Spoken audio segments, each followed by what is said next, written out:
ദളപതി വിജയെ നായകനാക്കി എച്ച് വിനോദ് സംവിധാനം ചെയ്യുന്ന ജനനായകനിലെ ആദ്യ ഗാനം കഴിഞ്ഞ ദിവസമാണ് റിലീസ് ചെയ്തത്. എന്നാൽ പ്രതീക്ഷകൾക്ക് വിപരീതമായി വളരെ കുറവ് വ്യൂസ് ആണ് ഗാനത്തിന് ലഭിക്കുന്നതെന്ന റിപ്പോർട്ടുകളാണ് പുറത്തുവരുന്നത്.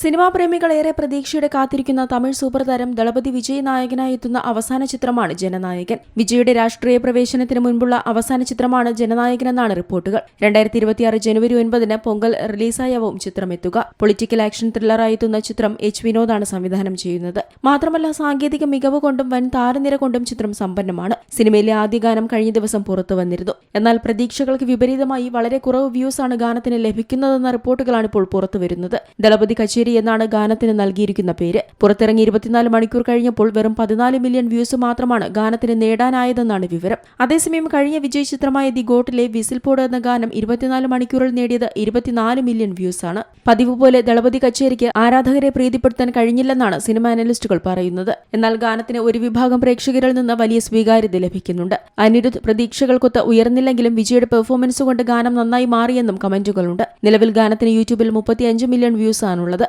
അതേസമയം ഗാനം പുറത്തിറക്കിയതിന് പിന്നാലെ വലിയ വിമർശനങ്ങളും ഉയരുന്നുണ്ട്. ഗാനത്തിന്റെ വരികൾക്കിടയിൽ ഇടയ്ക്കിടെ ദളപതി എന്ന വാക്ക് വരുന്നത് പ്രേക്ഷകരെ ചൊടിപ്പിച്ചിരിക്കുകയാണ്. ഇടയ്ക്കിടെ വരുന്ന ദളപതി എന്ന വാക്ക് അരോചകമായി തോന്നുന്നുവെന്നാണ് ഉയരുന്ന അഭിപ്രായങ്ങൾ. ബോബി ഡിയോൾ, പൂജ ഹെഗ്ഡെ, പ്രകാശ് രാജ്, ഗൗതം വാസുദേവ് മേനോൻ, നരേൻ, പ്രിയാമണി, മമിത തുടങ്ങി വൻ താരനിര തന്നെ ചിത്രത്തിലുണ്ട്. കലാമൂല്യമുള്ളതും നിലവാരമുള്ളതുമായ സിനിമകൾ നിർമ്മിച്ച വെങ്കട് കെ നാരായണയാണ് KVN പ്രൊഡക്ഷൻസിന്റെ ബാനറിൽ ജനനായകൻ നിർമ്മിക്കുന്നത്. സത്യൻ സൂര്യൻ ഛായാഗ്രഹണം നിർവഹിക്കുന്ന ചിത്രത്തിന്റെ ആക്ഷൻ കൈകാര്യം ചെയ്തിരിക്കുന്നത് അനിൽ അരശാണ്. കളക്ഷനിൽ വിജയ്ക്ക് 1000 കോടി തികച്ച് സിനിമയിൽ നിന്ന് മാറാൻ ജനനായകനിലൂടെ സാധിക്കുമോ എന്നാണ് എല്ലാവരും ഉറ്റുനോക്കുന്നത്. അതേസമയം സൺ ടിവിക്ക് ജനനായകന് സാറ്റലൈറ്റ് റൈറ്റ്സ് 55 കോടി രൂപയ്ക്ക് വിറ്റതായി റിപ്പോർട്ടുകളുണ്ടായിരുന്നു. ഒപ്പം 121 കോടി രൂപയ്ക്ക് ആമസോൺ പ്രൈമിന് OTT റൈറ്റ്സ് ലഭിച്ചതായും സൂചനകളുണ്ട്. തമിഴ് സിനിമാ ലോകത്തെ സംബന്ധിച്ച് ഇതുമൊരു റെക്കോർഡാണ്. ദി ഗോട്ടാണ് വിജയ് നായകനായി ഒടുവിൽ പ്രദർശനത്തിനെത്തിയ ചിത്രം. വമ്പൻ വിജയമായിരുന്ന ചിത്രം ആഗോളതലത്തിൽ നിന്ന് 456 കോടി രൂപയിലധികം നേടിയിരുന്നുവെന്നാണ് റിപ്പോർട്ടുകൾ. Entertainment desk, C Malayalam news.